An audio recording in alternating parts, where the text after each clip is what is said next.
Hey Luke, gonna do a quick recap of your lesson today.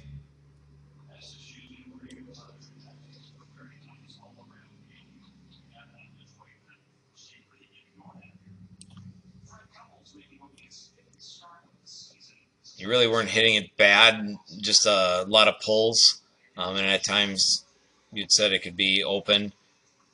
Little bit working that over the top idea there, but you did just have rotator cuff surgery, so you're not gonna want to necessarily um, move the correct way. Probably in an attempt to protect that shoulder from before surgery. You got to get that club ideally from the top. Want to see that club instead of getting on top of this line and coming down steep.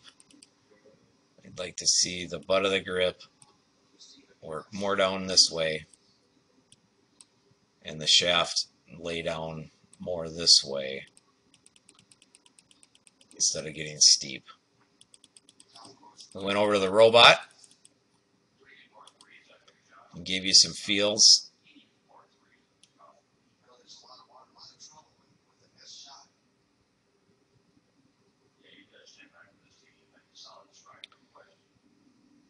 Wanted that club laying down or giving you that sensation. But the club face was a concern of mine. I still wanted to get you feeling the club going behind you or the club head going behind you more in the downswing. The problem with that was, and this happens a lot, is knowing or getting the idea of it coming from the inside.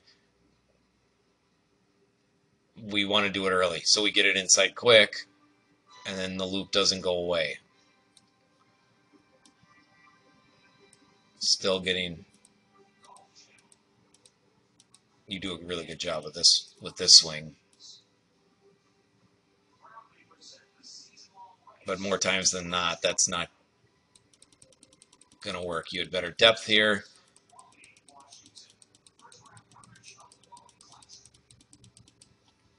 So then we talked about how to correct this. We really wanted it to be in the, whoops, I'm sorry, how your right wrist functions, more hinging or keeping the thumb down towards the ball or at least looking at the ball. When you were making swings that were getting a little crooked, your right forearm would rotate clockwise, which opens up the club face. This was pretty good.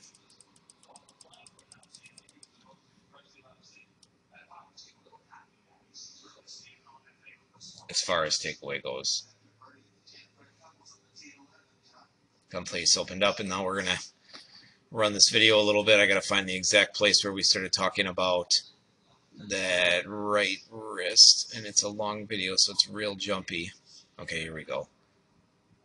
So right there would get us in trouble.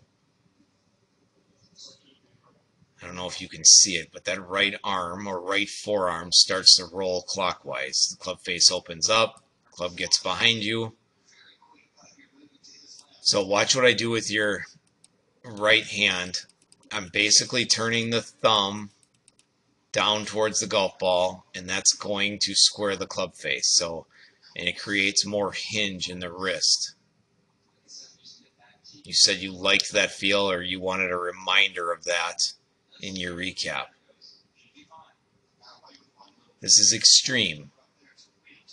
But rather than letting that face roll open and get slung inside, or that club head gets slung inside, yeah, I would not mind that as far as a extreme to bring change, that feel that you just showed me.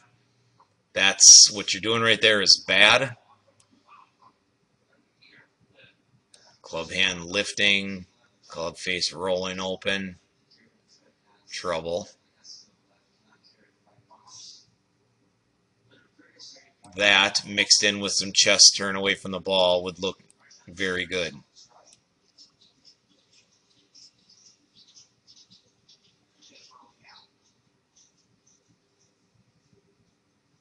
Really good example of bad.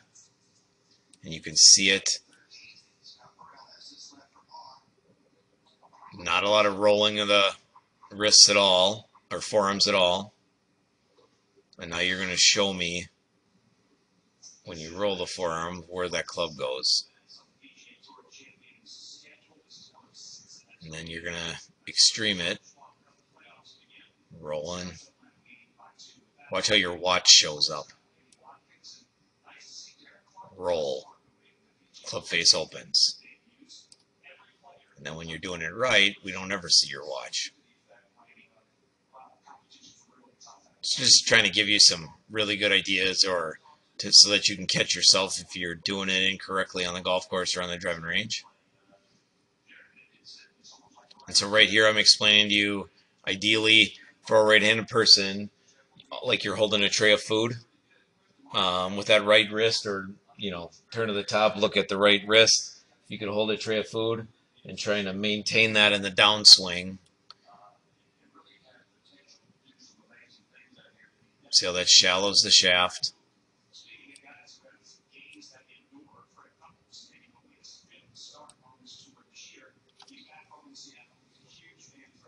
And we went back on the robot and gave you that idea where you were hanging onto that angle, not hanging onto that angle, but trying to create that angle in your right wrist. And that was squaring the club face for you.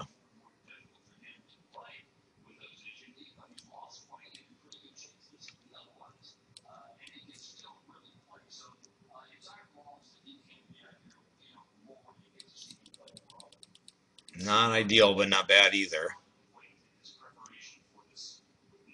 But it's really that keeping your thumb on the ball side of the shaft, I guess, is the way I want to say it. Right there is really solid.